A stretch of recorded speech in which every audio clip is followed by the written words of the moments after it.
Good morning internet, welcome back to the channel. So update sa RV, hindi pa rin natin siya nakukuha. May mga kinakailangan pang gawin.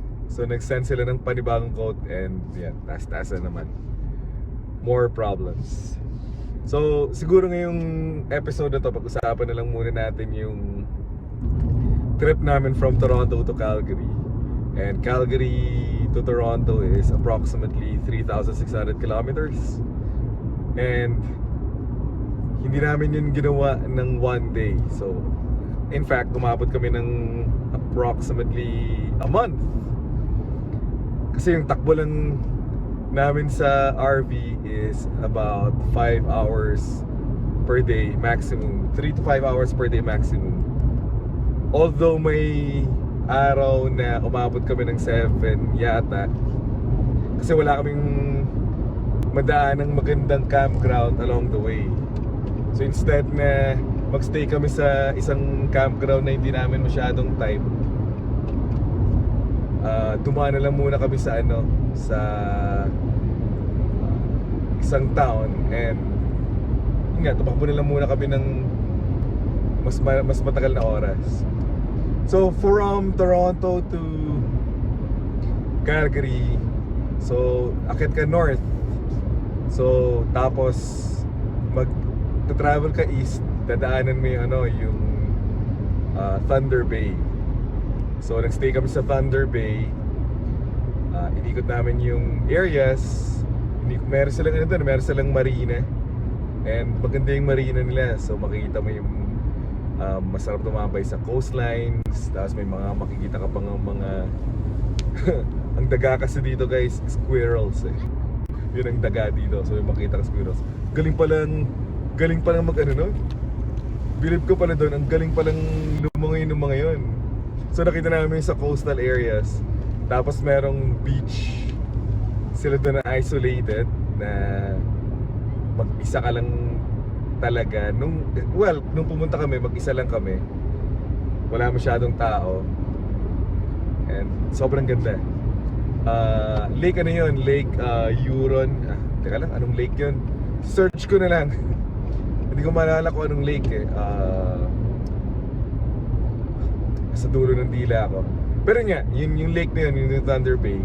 Tapos from Thunder Bay, travel ka pa further east. And along the way, yun, dumaan kami sa Winnipeg, dumaan kami sa Regina, punta kami sa Badlands. Tapos from Badlands, diretso kami sa Medicine Hat. Tapos Medicine Hat, Calgary. So hindi kami bumagsak agad sa Calgary, bumagsak muna kami sa Cochrane, which is northwest ng Calgary. Habang naghahanap kami ng bahay dito sa Calgary. So along the way, yan, makikita niyo yung pinagdaanan namin. Pakita ko sa inyo yung mga footage ng mga ibang areas, like yung mga national parks. Meron yung suspension bridge. Dumaan kami sa suspension bridge. Yung suspension bridge na yun is the longest suspension bridge in North America. So pakita ko sa inyo.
Bobby, be careful.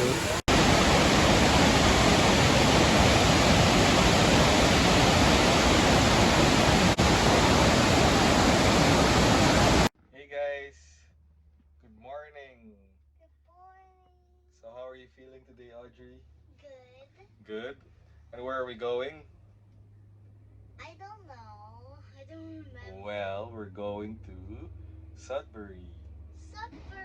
Yeah, that's gonna be our first stop Yeah. to Calgary. Yeah. So are you excited? Yes. It's gonna be a 4-hour drive, right? Yes. And you will be the person sitting beside me, right? Ang masarap kasi dun sa trip namin since yung RV motorhome siya. So ibig sabihin nasa loob kami habang nagda-drive. Pwede kaming mag baon. So ang ginagawa na nasa loob kami habang nagda-drive. Pwede kaming mag baon. So ang ginagawa namin before leaving the campground, magluluto na kami. So it's either dadamihan na namin yung breakfast or yung leftover from the previous day's dinner. Tapos yun na yung lunch namin.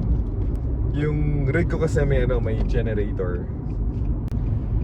So takbo-takbo, tapos pag lunchtime stop over, tapos buksan mo lang yung generator, which is bubuksan niya na yung microwave. So habang nandun ka, pinapainit mo yung mga pagkain in the microwave, diba? So tambay, sandali, lunch, and by that time most likely pagod na rin ako mag-drive ng konti. Pero it's very rare na nakakapagpahinga kami ng lunch or nakakapag-start na kami mag-check-in ng lunch. Kasi anyway, yung campgrounds, ang check-in naman nun talaga ay 2 p.m. So 2 p.m. siya. Okay guys, I hope you had fun with this episode. I'll see you next time sa uulitin.